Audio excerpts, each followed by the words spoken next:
You are listening to the Booktrospective Podcast, a podcast for all types of books.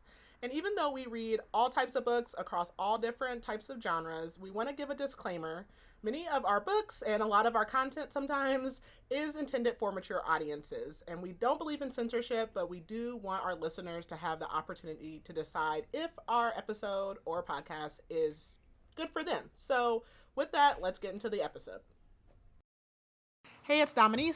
And Keely. And you are listening to Booktrospective. And this week we are covering You Better Watch Out by James S. Murray and Darren Wearmouth. Yeah. It's like there's two authors. Keely, how's your week been? My week has been good. Pretty chill. So, when does this one come out? Technically, I don't know. A couple weeks. 2 weeks. No. Next week. Next week? I don't know. Well, at the time of recording, my birthday was just a couple days ago, and we went to the winery. Dominique came, and Cam, my sister, her boyfriend, and my mom, and we had a really good time. Other than that, it's been pretty chill. Yeah, I think I wished everyone a happy Thanksgiving last time, even though it was after Thanksgiving already when you're listening to it, but it's actually after Thanksgiving when we're recording this now. So, yeah, had a good time. Lots of food. Now back to regular food. Regular life stuff. Not really, though. I mean, I feel like this time between now and Christmas is, like, not real for, like, school and, like, all that stuff. But, yeah, I don't know. I don't know what this episode sounds like because as we tried to record, GarageBand is not working. I don't know why. So I'm using Riverside, which I've never used before. So pray for us. I don't know. I don't know. All right. So You Better Watch Out. We have another Christmas thriller. This one just came out, though, right? Yeah, it just came out. Yeah. So, Keely, got the blurb? I do. And I have beef with his blurb, but Oh, Lord. tell you when we're done with it. Okay, let's see. 48 hours until Christmas, Jessica Kane wakes up with blurred vision, ears ringing, and in excruciating pain.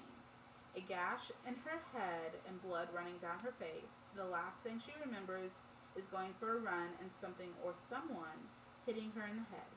It doesn't take long to realize she is trapped in an unknown deserted town with 5 other strangers who share similar stories of being attacked and stranded there. Unsure why and how they got there, she knows one thing for certain. She has to find a way out. That becomes nearly impossible when someone is meticulously orchestrating their deaths one by one, and the only thing Jessica can do is watch the life leave their eyes. The fenced-in town is the killer's very own playground, and there's nowhere left to hide. She better watch out, because she could be next. Okay, so the beef that I have is they make Jessica sound like the main character. Okay, I was gonna say the same thing. I was like, why is it even about her or only about her? A couple scenes, yeah, but like in her point of view, but she's not the main character. Yeah, I was just about to say, why is it only about her and mostly about her? Like, I was like, okay, yeah. No, I That's weird. saw this book and I was like, oh yeah, I didn't read the description before going into it because I knew that I wanted to read it. Yeah, I don't. Because I'm a big Murr fan. But I was reading over this and I'm like, she's not the main character. When you started with her, I was like, huh? And then it only talked about her. I mean, it would make sense if they, like, Jessica Kane and then had, like, the other ones. Another, like, but she's not the primary character. That is so weird. Yeah. And also, in hindsight of reading, why would they do that? Yeah. Huh. But okay. I guess they didn't ask us first. So there's my beef with that. It just doesn't make sense. It does not. And you'll realize, if you listen to this whole episode, you'll realize why it really doesn't make any sense. Okay. So this book is a Christmas thriller. Mm-hmm. Kind of like a who's doing it, not a who done it. But so we're in it starts in upstate New York. Do we ever figure out where they are? I don't think so. I don't think it ever. I think they say like the name of the town, but it's not like Yeah, I don't know that because they're Because the whole time they're a like, true town. yeah, and they're like, well, we're not in New York anymore. But I'm like, it never says where they are. Okay, well, New York, whatever, New York State. And if it does, then it totally yeah, I missed it. Head. So if someone reads this, let us know. But we start with Eddie actually, who is the primary character of this book, and it's like Christmas time. I don't think it's Christmas Eve, but it's close to Christmas, and he is like down on hard times and decides to do something kind of dastardly, and he's gonna pay for it. And so he wakes up in this this gave me I'm sure Keely has not seen this movie. This gave me House of Wax vibes. Love House of Wax. I can't believe that, but like the creepy like town that's like a makeshift town, but there's like nobody in this town. And so it's like a town that's set in the 30s, and it's named after the town he was just in, but there's nobody here. And he soon meets other people, and they all realize that they all have been placed here, and it all seems like they have some kind of criminal background, and not even like murder. Well, I don't know, but not all like horrible like murdering killers or whatever, but like some form of crime in their background, and it seems like they're being punished, and they're trying to figure it out, and it really just seems like there's no way out of here. So, triggers. I wasn't able to find any, but it's there's new, definitely so. triggers. Murder. Abduction. You know what? I actually think that I may have wrote a couple in my review. Yeah, abduction. No, I didn't.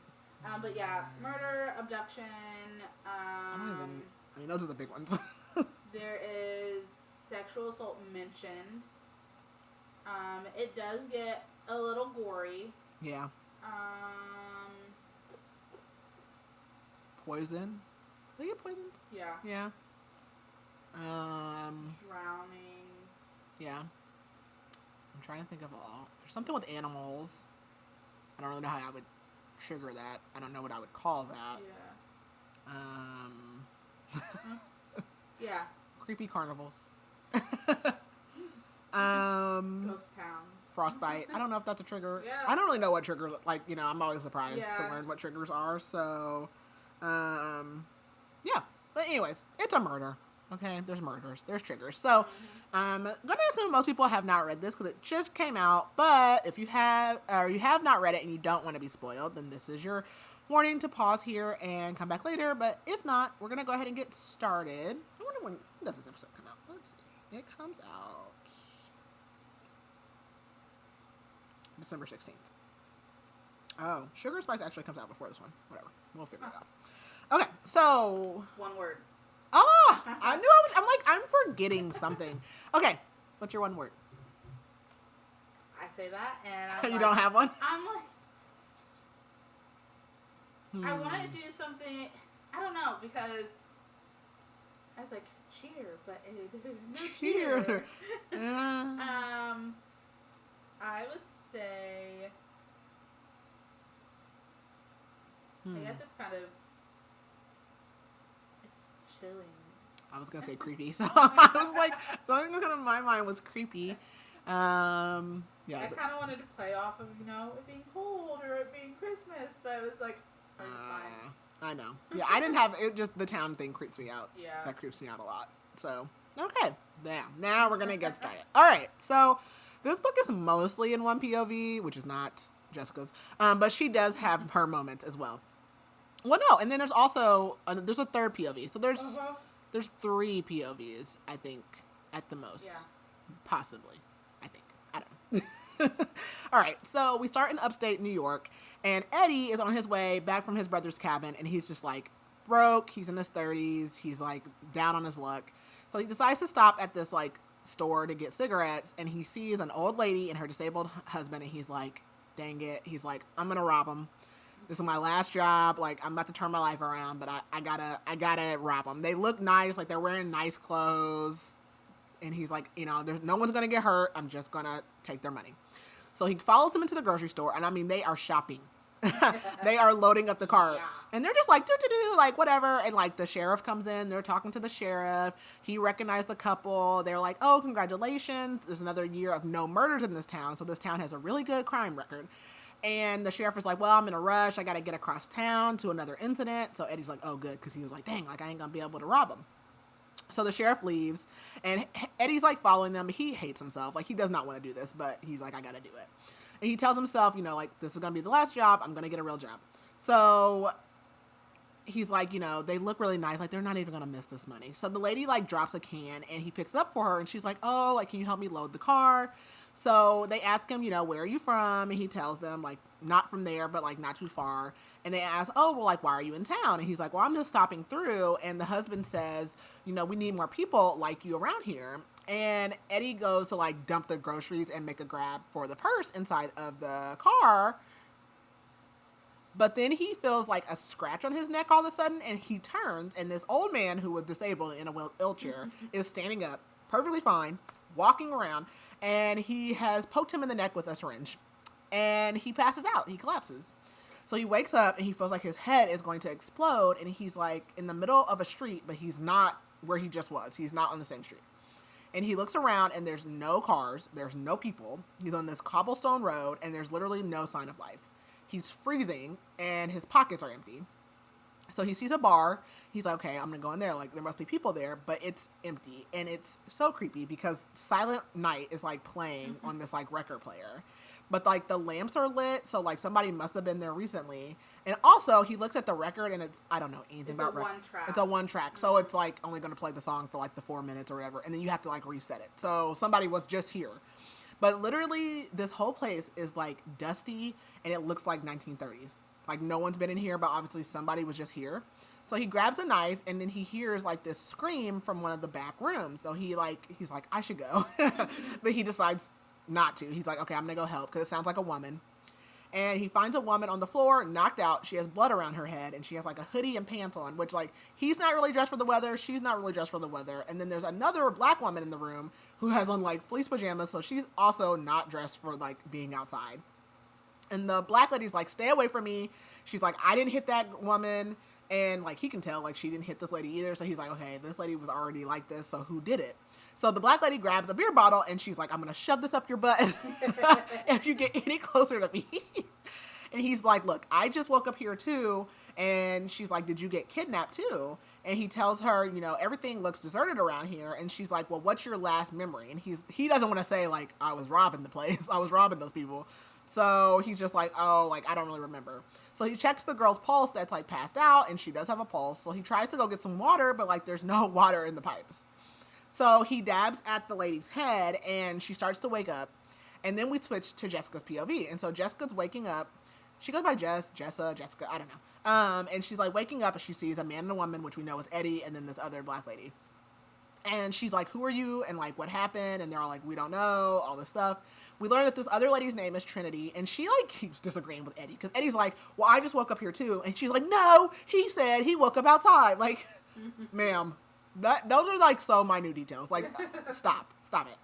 And she's like, you know, they're, like, trying to explain. And then she's like, well, he says there's just nobody here. But, like, I haven't been outside, so I can't confirm. Like, Trinity, shut up. Like, shut up. And, like, Jessica's like, I don't trust either one of you. Like, whatever. And the last thing that she remembers is she was hiking in the forest. And Trinity says the last thing she was doing was she was asleep in her room, and someone literally broke in and came and got her. And Eddie's like, okay, was it, like, an old man? And she's like, no, he was, like, young and, like, really strong. And Eddie was like, okay. Eddie tells them, well, I was injected by this old guy pretending to be, like, disabled. And Jessica says, you know, we should go get some weapons and, like, look around. And Eddie tells them, like, I think somebody else was here recently because of the, like, the track record or whatever. And he just knows, like, you know, we're not alone. So Trinity is like, you know, we should just stay in the kitchen, which Eddie and Jess are like, no. But there's literally, like, a blizzard starting outside. And inside, so outside sucks, and inside is like, I don't trust it here. So it kind of sucks either way. So Eddie wonders if the phone works because he saw a phone. So he goes over there, and there's no dial tone, and he picks it up, and it's literally a fake phone. It's a prop. It's not plugged into anything. So he's like, it seems weird because everything in here is dusty, but, like, there's a Christmas tree. And then he looks, and there's money in the register, but it's from 2019. But it's, like, weathered, like, it's supposed to look old, but obviously it's from 2019. And he's like, everything here is, like, set up. Like, this is not real. So Jessica points out these two pictures on the wall, and there's one that says Old Forge, New York, 1937, and Eddie says, we're definitely not in Old Forge because that's where he was just at. And the other one says Main Street, Winter, 1937, which is what outside currently looks like. So he grabs them some like coats, and he's like, we're in an Old Forge replica town. And he decides, we should just head towards the town square. So they're walking, and all of the stores look closed. And that's when I was like, this is like House of Wax. And Trinity points out there's like a cobbler shop with like a light on. And she's like, let's break in or whatever. And Eddie, he's like, I don't want to break in, like, whatever. But she's like, this isn't real. Like, it doesn't matter. So he slams again. He slams against it. And like, the whole storefront just like falls down, like, on like a set. Like, it's... It reminds me of like something that would happen like Scooby-Doo or something. Yeah, like, it's fake. And so Jess is like, I think I hear something. And then all of a sudden, like, a guy walks out, and he's holding this steel pipe. And Trinity's like, run. But Eddie's like, no, like, wait. And Eddie yells at him because he's like, he could be one of us. And he's like, stay back. But the man, like, keeps walking, but he's like, he seems off. And then he, like, collapses. So Jess runs over to him, and he's like, please help me. He has blood stains on his shirt, and he's, like, been sliced up. So they just take him to, like, the makeshift pharmacy, and they're like, I wonder if there's anything in there. And so they open the door because it's unlocked, and Eddie's like, this is suspicious. Like, that was too easy. And so they look at the shelf, and there's medicine on the shelves, but it's all fake. It's all fake. So Jess is able to find some gauze and some alcohol, though, and they start talking to the guy, and his name is Greg, and he says he was jumped. He said he was leaving his house to meet some investors for a really big opportunity, and, like, someone jumped him out in his yard. And Eddie feels like he's almost giving them too much information. Like, it seems suspicious because, like, why are you telling us so much? But Greg says he was stuck in the neck with a needle also. And Jess looks up and she notices there's, like, a small camera, and they go and they, like, start yelling at the camera. And Greg seems like he's, like, getting better already. So Eddie says, are you guys ready to head back out? So Greg and Trinity don't want to go back out. He's like, those cameras don't have that far of a range, so whoever's watching us can't be that far away. But Eddie's like, there's no heat in this building. Like, we have to find real shelter. Eddie says, like, we should go through town towards the biggest building.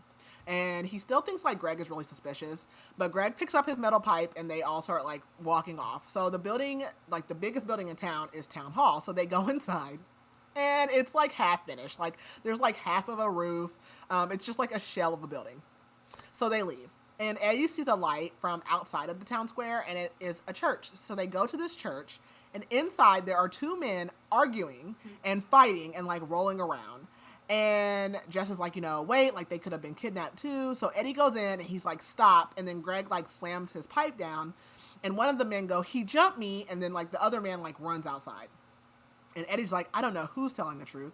So the guy that, like, stays, he's like, back off, whatever. And Eddie's like, I don't want to hurt you. And Eddie says, I was kidnapped. And, like, all the people are like, yeah, like, we were kidnapped too. And Eddie, like, just explains, like, what they've all told each other so far.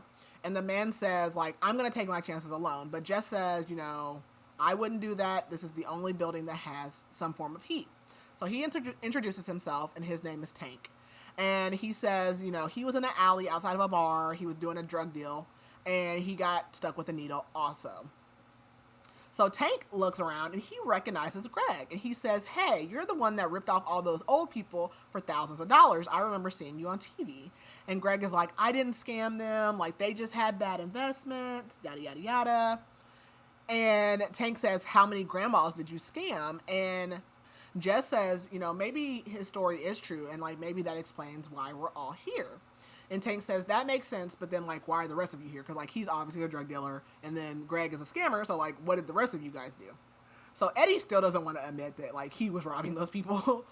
And so Jess and Trinity are both like, we haven't done anything. Like, I don't know why I'm here. So they're all three are like, I don't know why we're here. So they decide to barricade themselves inside. So they pile a bunch of pews against the entrance of the church. And then Tank says that they should burn Greg's stock tips to stay warm. And so Greg lunges at him, and Jessica's like, look, we have to stay calm. Like, if we're going to get through this, we all have to just remain calm. So Eddie is like, hey, Tank, come with me. Like, let's look for supplies. And Jess considers, like, the group, and she's like, I think Eddie is, like, going to be, like, my best asset. He seems to be, like, the most level-headed and, like, the best out of the group. So Trinity is like looking around and she finds a large back room. And Greg asks, can we burn a Bible? And Jess says, I mean, you might go to hell for it, but Greg's like, well, I'm already there, so whatever. But they actually find some blankets and some lamps. And Tank comes out and he's hiding something and he's like smirking. And he's like, I got holy wine. And Jess is like, I wouldn't drink that. Like, I wouldn't do anything. He's like, I'm not listening. I don't care. Da da da da da. And she's just thinking, like, I hate how, like, unpredictable and irrational he is. Like, he's a drug dealer. Like, I thought he would be smarter than that. So he opens this bottle of wine, chugs it, and he starts convulsing. And he's, like, grabbing his jaw. His eyes are bulging out. He's, like, wheezing and bleeding. And he has, like, these, like, circular marks that, like, are popping up all over him. So he collapses and just, like, hops on top of him and rips open his tracksuit. And his skin is, like, bubbling and popping. And he's literally burning from the inside out. And he dies. And so, like, a little bit of the liquid had, like, splashed on the floor. So Eddie sticks, like, a piece of paper in it. And it's literally acid. It's just pure acid. And Greg says, like, what an effing idiot. Like, we all told him not to do that. And Eddie says, no, we actually all said it. You didn't tell him to do anything. And so Jess just goes over and, like, covers him up. And Greg is like, no, like, save the blankets for the living. But they all agree, like, okay, we're not going to touch anything else. Like, if we can help it, don't touch anything. So they make it to the morning and the sun is coming up and they just like drink melted snow for like water, which that's smart.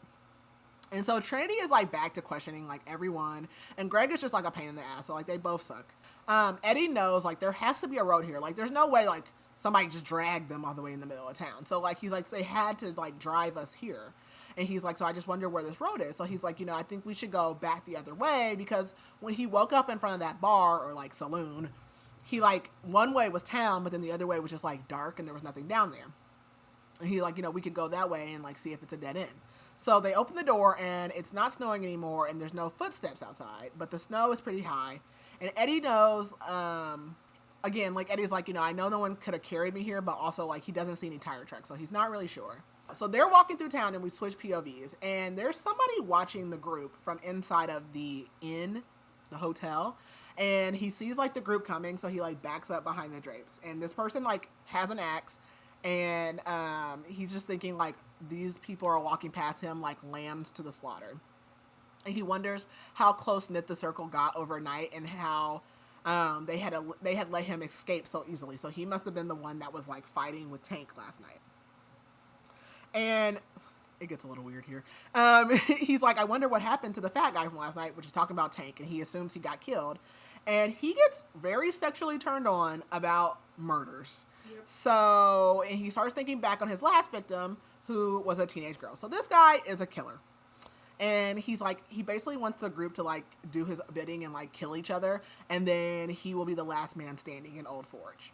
So Eddie, like, they go to the end of the road, and it really is just a dead end. So they start looking around, and Greg gets, like, super pissed off, and he's like, this is stupid. And Eddie says, like, you didn't even have a plan. Like, why do you care? So Trinity points at the forest, and they see that there's, like, this big boulder with a leg sticking out. And it's a man under it with, like, a log. It's a log, not a boulder. A log smashed into his face. Eddie's like, this literally is the work of a psychopath. And he's like, I don't know if it's better for us to stay in town or to walk off into the wilderness for, like, hundreds of miles and see if we can reach the next town. And so he doesn't know if, like, the guy under the log is, like, the guy from the church, which we already know it's not, or if this is, like, some other guy. And he says, you know, maybe we should just go back to the church if we don't find anything in the wood to warm up. And Eddie kind of, like, wants to ditch Greg and Trinity at this point because they're just useless at this point. And Jess tells Eddie, like, you know, you pretty much have made, like, all the best decisions so far. So as they're walking, Jess cuts her hand on a twig, and it reminds her of a night in college. So basically, when she was in college, there was this guy on campus named Kyle, and he was basically known for being a perv and a predator, and he had already had, like, sexual assault accusations. And so she had, like, accidentally run into him in the woods, and he was like, oh, are you spying on me, or, like, are you out here to hook up with me? And she's like, neither. And so he basically tried to force himself on her, and so she, like, ran from him, but he chased her, and so she ended up grabbing, like, a boulder and, like, literally smashed his head with it. And, like, he collapsed, and she was just like, you know, you had this coming. So, like, she has this whole flashback, and Eddie's like, are you okay? And she's like, oh, like, it's nothing, like, I'm good. So maybe that's why she's there. Like, I don't know if that's her criminal backstory. So Jess is just thinking, like, she likes Eddie the most out of the group, but she knows deep down, like, he must be harboring some kind of secret life because that's why all of them are there. Like, she's putting two and two together. So Eddie wonders if the old couple is just, like, hanging around, like, waiting to catch people like him because, like, how did they end up catching him? Like, he doesn't even live in Old Forge. Or he wonders if it's because, like, someone has been watching him and he just really pissed off the wrong person. So he's thinking, like, he's like, no one even knows, like, what my worst offense is. So obviously robbing is not, like, the worst thing he's ever done. And so Eddie's wondering, like, I wonder why Trinity is even here because, like, she doesn't seem to be, like, worth anything. So they make it to this, like, clearing, and there's a concrete building, and there's a satellite on it. So Trinity and Greg are like, that must be where the cameras are transmitting to. And Greg wants to go in, and he's like, Jessica and Eddie are slowing us down because they're like, we should wait, we should scope it out. So Greg starts, like, walking towards this building. And then there's, like, this loud crack, and he screams. And I was like, ugh, it's a bear trap. Which I could only think of. I haven't seen all of it, but which one is it? It's one of the quiet places. And it happens to, like, the sun. And I'm like, ooh. I'm like, that's so agonizing. So then they go and try to take the bear trap off, but it's been, like, modified. So, like, it's sharpened. So, like, if you try to pull it apart, it's, like, serrated. That's what it is. It's serrated. So, like, it's, like, it's embedded in his skin, and it's, like, pulling at his skin to pull it out. Ugh, gross. So he's like, Eddie's like, we have to go back to town. Like, we can go to the hardware store and see if maybe, like, there's something that we can use to get it off of him. And so they're like, okay, Eddie, like, I'm sorry, we just have to, like, leave you here, which, no. I would have made Trinity stay. Like, what are you going for? Right. What is Trinity going for? Like, you're worthless. So I was like, that's stupid, but whatever. So they all three leave him, and he's just sitting there. So it's starting to get dark, and they're all headed to the hardware store. And Eddie thinks he sees movement from the window at the inn, but he's like, oh, it must just be, like, the drapes. So he goes to the hardware store, and the door is locked, but he's able to, like, knock it down. And as soon as he opens it, he hears a click, and this axe just comes, like, swinging down, like, towards him. And he's, like, frozen in place, but Jess, like, quickly moves him out of the way. So Trinity, like, starts to run, but she turns back, and she stays. She's like, okay, like, I won't leave, whatever. So they start looking around, and he is able to actually find, like, some bolt cutters. So they leave, and they're like, okay, I hope Greg is, like, still alive. So this whole time, Greg's just been laying there. He's, like, completely helpless. He's just laying there in pain.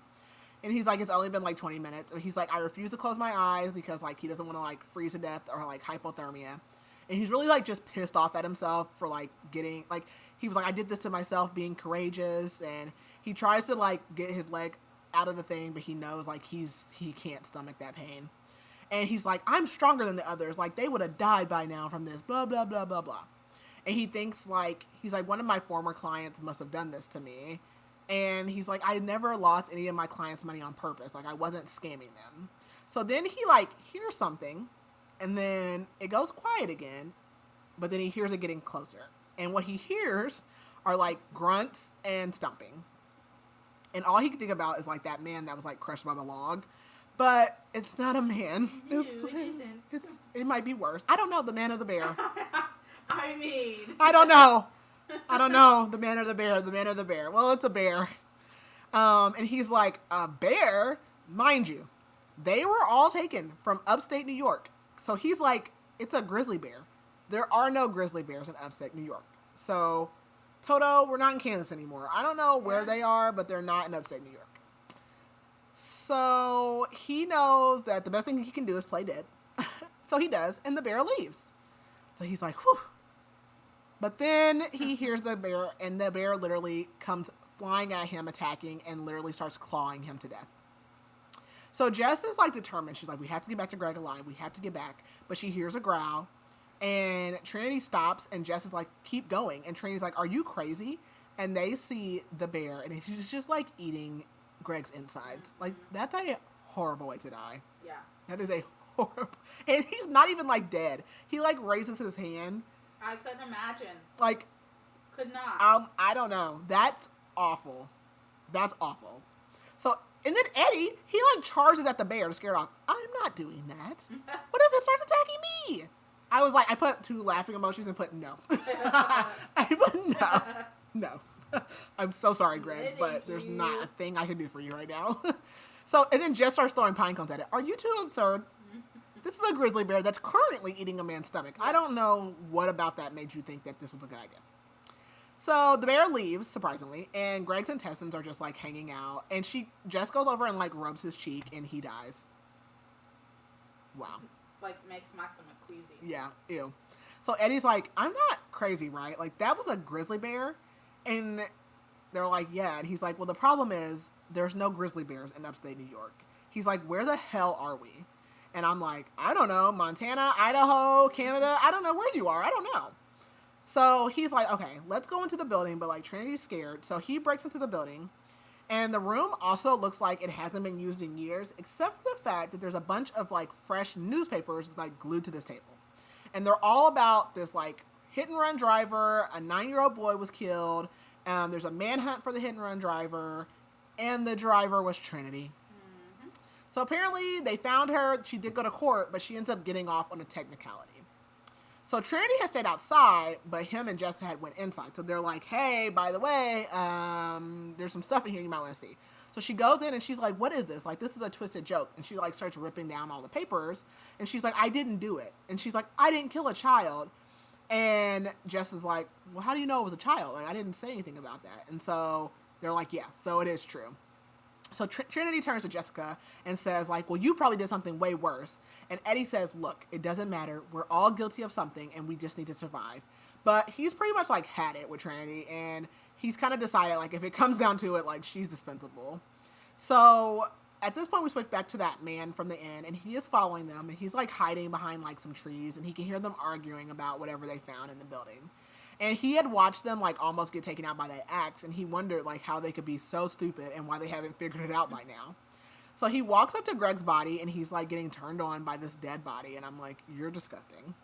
So then, like, they, like, leave the bunker, and I can't remember where they went, but he goes inside, and he's, like, looking at the newspaper clippings, and he literally has to stop himself from masturbating because he's like, I don't want to get, like, too far ahead of myself. And he's like, I don't want to lose them, so, like, I got stuff I got to do. What? So we go back to Jess. She's like disgusted by Trinity. She just can't stand her. And Trinity's like, I saw how you looked at me. I'm not a monster. You looked at me like I was a piece of crap. And Trinity's like, it wasn't my fault. Nobody blamed the mom who was letting her kid play outside. And Jess is like, will you just shut up? Like, please, just shut up. And Jess is like, you want to know what I think? I think you're selfish and you deserve to be here. I think we all do.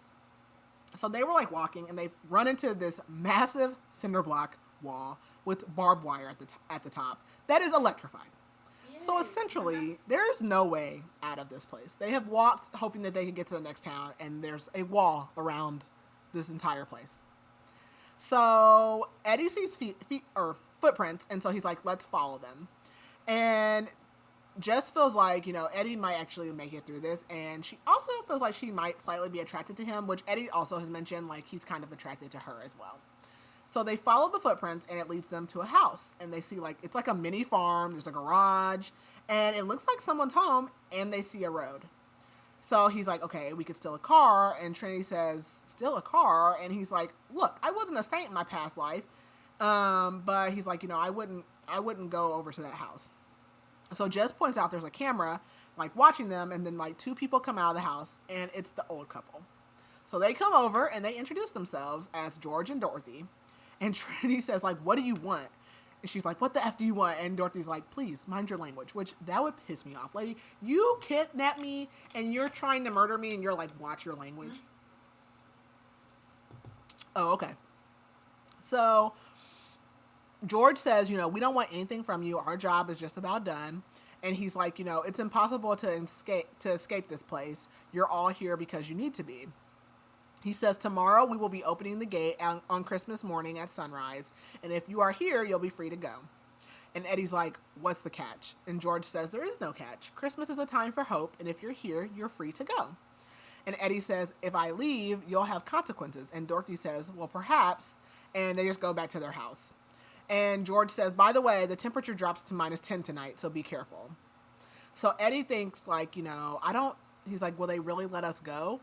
But he's like, okay, I don't think this old couple is like killing us. Like there must be somebody else out here that's doing the killing. And he just says, we need to find shelter, and he feels like they're missing something.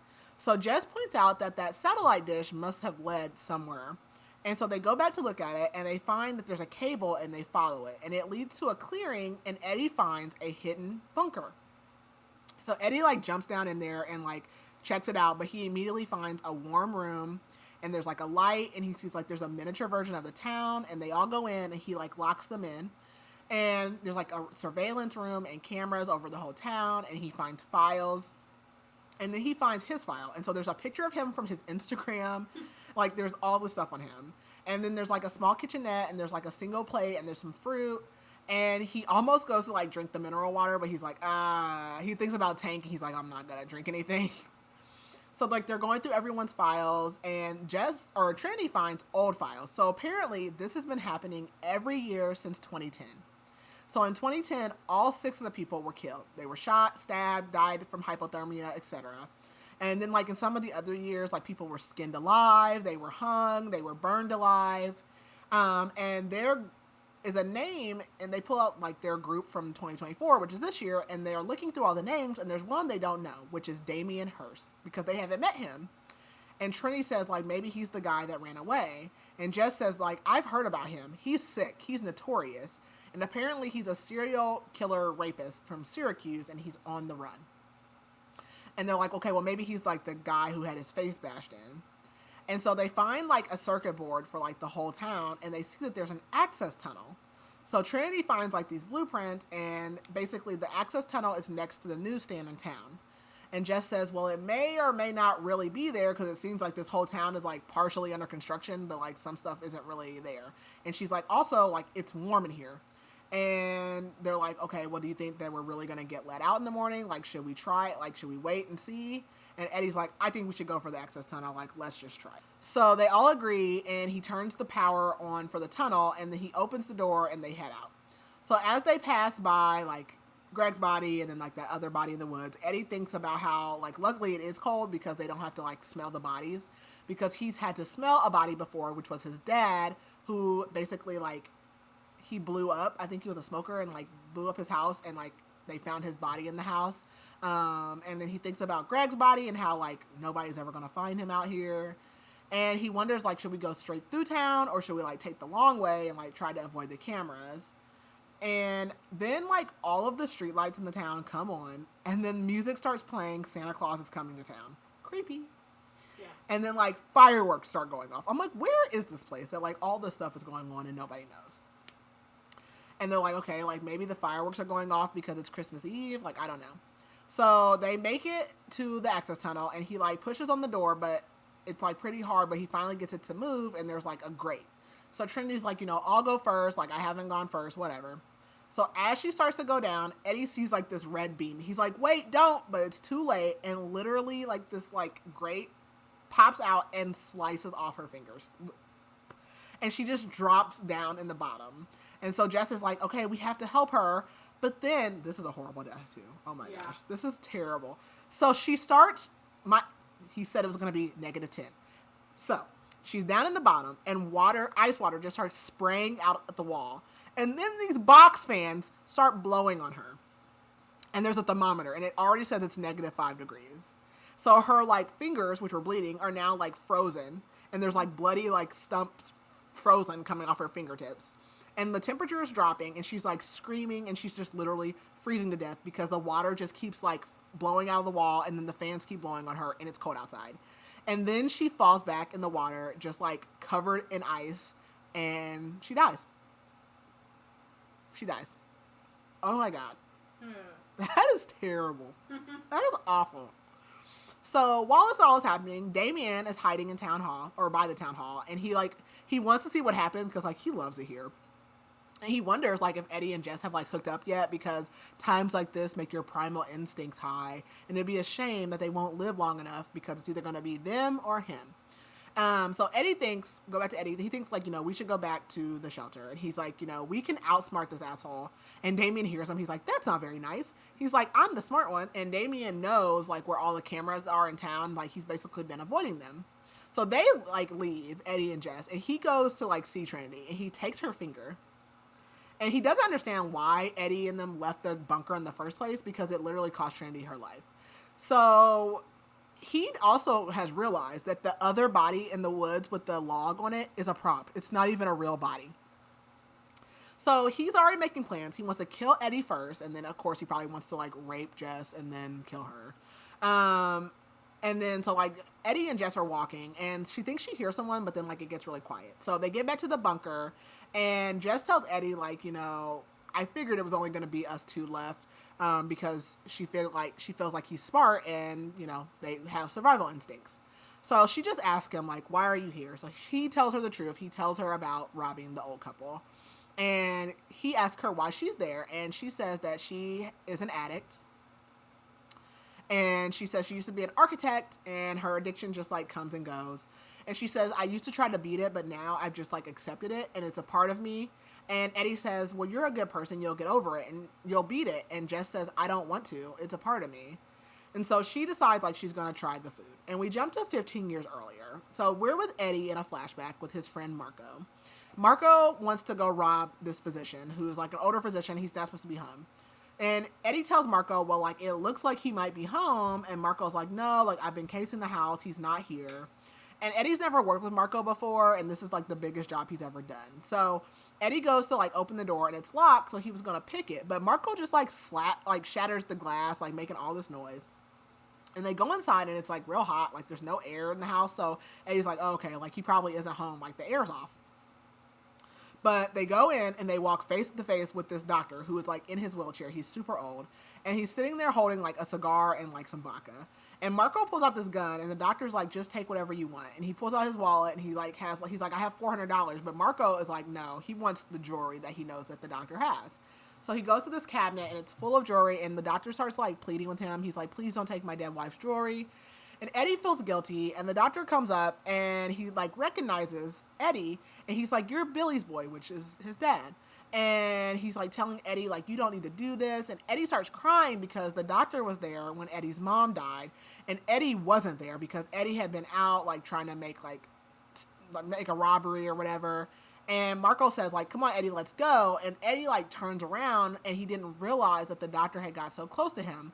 So when he turns, he knocks the man's wheelchair over, and he hears him like crack his head on the basement floor. And he sees like the doctor is like bleeding out, and Eddie is like falling asleep while he's thinking about this, and he like knows like that's the worst thing he ever did. So we switch back over to Damien, because now we know it's Damien. And he is sneaking through the forest because he's planning on breaking into the bunker because he knows they're in there.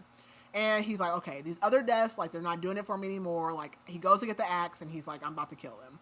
But as he's walking, he gets tased, and then a noose is put over his head, and he's like, what the? He's like, how did this happen to me? Like, I'm Damien. Like, no one gets me. Whoever has him, like, yanks on the noose, and, like, Damien, like, blacks out. So when he wakes up, he is, like, tied up, and he's like, he asked them to stop. He's like, we're the same. Like, I'm just like you. And they, like, crack him in the head with the axe. And then he wakes up, and he's, like, in the middle of town. And he feels like he's being, like, walked like a dog, like, dragged through town. And he's, like, super pissed off. I mean, obviously, he's a serial killer. He's a narcissist. He's a sociopath. All the things. And he's like, I'm an ally. I can help you. And, like, the person just keeps, like, hitting him in the head with the axe handle. And he's like, I'm going to kill you, blah, blah, blah. So he passes out again. And then he wakes up, and he's, like, bound to a pole. And he knows, like, he has some broken bones this time. And he realizes that he's tied to the merry-go-round because there is a giant merry-go-round in this town, and it starts spinning. And then he sees something like rise up out of the ground that really makes him freaking scream. So Eddie wakes up because he hears someone screaming, or he hears someone, and Jess is like shaking him, telling him to wake up, and he feels like groggy, like more tired than like he normally would. So she takes him to the control room on the camera, and they see Damien tied to the merry-go-round, and there's like a blade coming out of the ground, and Jess is like, we can save him. And Eddie says it's a trap, and Jess just says like, well, can you live with yourself if we like don't do anything? Which he's a serial killer. Yes, I can live with myself. Right. I'm going to stay right here. So Eddie is like, fine, let's go. But he's like wobbling all over the place. He's like, what is wrong with me? And they like are approaching town. They can hear him screaming, and Eddie like hops up there and tries to free him, but he cannot like break the bindings or whatever. So he tells Jess to like try to break the blade. So she starts like hitting the blade with like a pipe, but nothing is happening. So Eddie hops down. He tries to like break the blade, and he's like hitting it, and it literally hurts his entire body like slamming this thing, but it is doing nothing to the blade. So he's like, okay, there has to be a kill switch. So he's like, go try to find the kill switch. I'll try to like lift him up so like the blade doesn't like get him. But like the blade like starts cutting like parts of like of Damien's shoes off, and then it cuts his feet. Ugh. Oh, this is a terrible death too. They're all terrible. Oh my god. So then it starts. So he's calling for Jess, and she's like not responding. And then like so basically, as like the merry-go-round's going around, then it cuts off his feet, then his calves, and it seems like the ride is going like faster. And Eddie just starts like throwing up. So then he like runs in there to Jess, and Jess is like, I can't find it. But then Eddie finds it. He shuts it off. But they go out there, and Damien is dead. He is sliced all the way up to his rib cage, and everything below his chest is gone. And I was like, good. I mean, like, that was a miserable death, but, like, as a serial killer, you deserved no less. Right. You deserve no less than that. But that's a horrible, a horrible way to die. Like, I honestly, if I had to pick, I would have drank the acid. That seems to be, like, the quickest death. I mean, that was painful, too. It'll be painful at first, but it was quick. Like, getting my body cut off in pieces or, like, frozen to death after getting my fingers cut off. Or mauled by a bear? No, I would have to go with the acid. Like that's gonna have to be it. I don't know. Yeah, no, that's terrible. So Jessica's like panicked because she's like, I don't know how many people are out here, and she's like asking like, did you see him die? Like she's like asking all these questions, and they're like, okay, the killer is still out there. Like, what are we gonna do? And Eddie says, look, we cannot trust that couple. There's no way they're going to let us out of here tomorrow. And he's like, all of these traps were pre-planned, and we just been walking into them, so we have to stop being reactive. And he says, like, we should just ram those gates. So they go to the hardware store, and Jess goes in first. And he's like, he sees these railroad ties, and he's like, they're really heavy, like, this should work. So he picks it up, and they're going to leave, and he just stops walking. And Jess says, did you hear that? And basically, he had stepped down. He heard a click under his boot, and he felt his foot drop a little bit. And Jess says, don't move. And they look, and there's like a cable running up to the ceiling, and there's a propane tank and like a nozzle pointed directly down at him. So basically, if he moves, he's going to set off a fire. And he's like, it's going to burn me. I'm going to die just like my dad died. And they're all, like, he's like, my dad was only identifiable from his dental records. So Jess pulls over like a table saw so that she can set down her railroad tie. And he's like, okay, like you're free. He's like, just go. Like, it's fine. And she's like, no, like there must be something that we can do. And she's like, how much do you weigh? And he's like, I mean, I don't know because I'm holding this like railroad tie. Like it doesn't matter. And she's like, well, what if I can disarm the propane tank? And he's like, look, all of the other traps were like unable to be taken apart. Like they were tamper proof. Like I don't think they were going to be able to. He's like, just save yourself. And she says, well, I'm going to tackle you, and we're going to try to get out of here. And he just tells her, like, Merry Christmas as the sun starts to come up. And she tackles him, and it works because they go flying through the air, and he can smell, like, his hair and his, like, clothes singeing. And they hit the sidewalk. And, like, the entire store, like, erupts in flames. And he starts to thank her, and she just kisses him. And she says, do you think it's possible to change who we are? And he says, I believe it's true. And all the power in the town, like, goes off, and he says, well, I guess we can go back to the gate. And I also was like, okay, when did they realize that this was Damien? Because at some point, they know this is Damien, but, like, they thought Damien was under the rock for the log. Mm-hmm. And then, like, they talk about it, and they know that this was Damien that killed. So, I don't know. There are, like, some holes. So they get to the gate, and the old couple's waiting, and George says, we're like people of our word, like the time has come.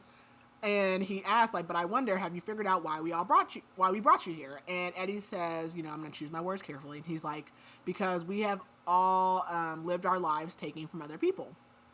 And Dorothy says, well, when you get out, what are you going to do, basically? And Eddie says, I'll confess to what I've done, and I'm going to try to build a better life. And Dorothy says, like, you know, she's relieved, and George says, you know, Eddie, you're free to go. And he's like, wait, like, what about Jessica? And George says, she cannot go. And Eddie says, but she didn't even do anything. She's an addict. Like, you have to at least let her try. And George says, what do you think? Do you think you can change Jessica? And then Jess like had been holding his hand and lets go. And she goes, no. And she turns to Eddie and Eddie goes, what's your addiction? And she says, I'm sorry. And she says, I'm a serial killer, and stabs him in the stomach. And even though she's enjoying this, she does feel really guilty because she did start to like Eddie.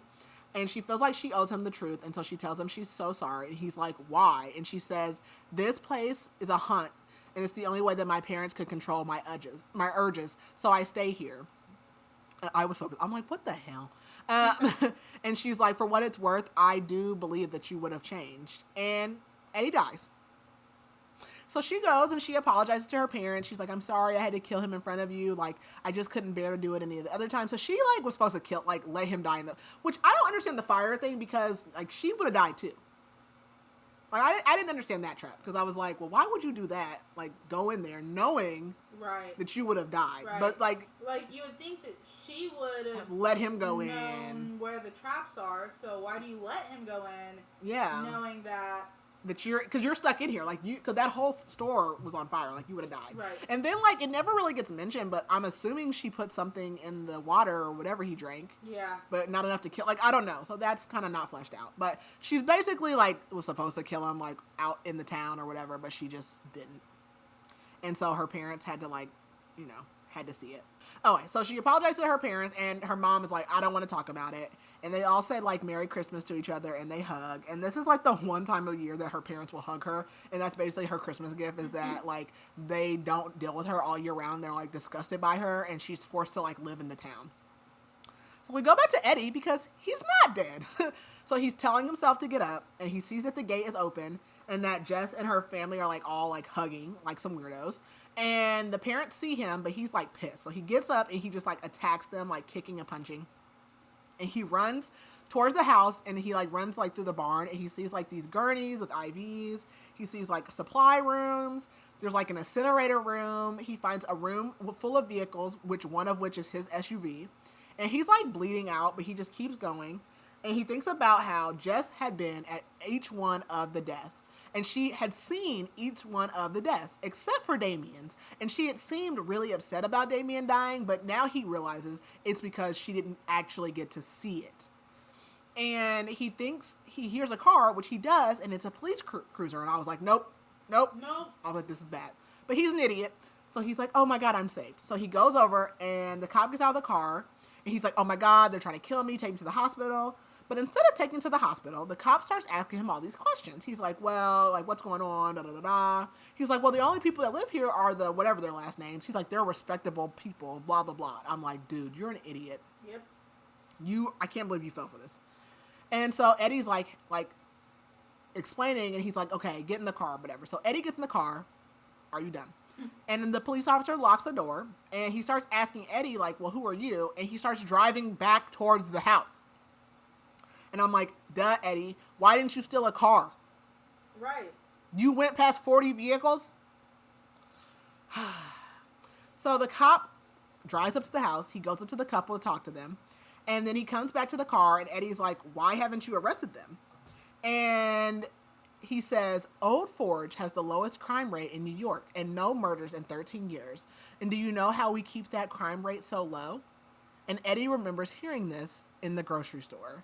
And the cop pulls the gun, and he says, get out of the car. And Eddie says, I'm the victim. And the sheriff says, you've been a scourge on the community for a long time. Walk or I'll shoot you. And he forces Eddie back inside the gate. And George and Dorothy lock it behind him.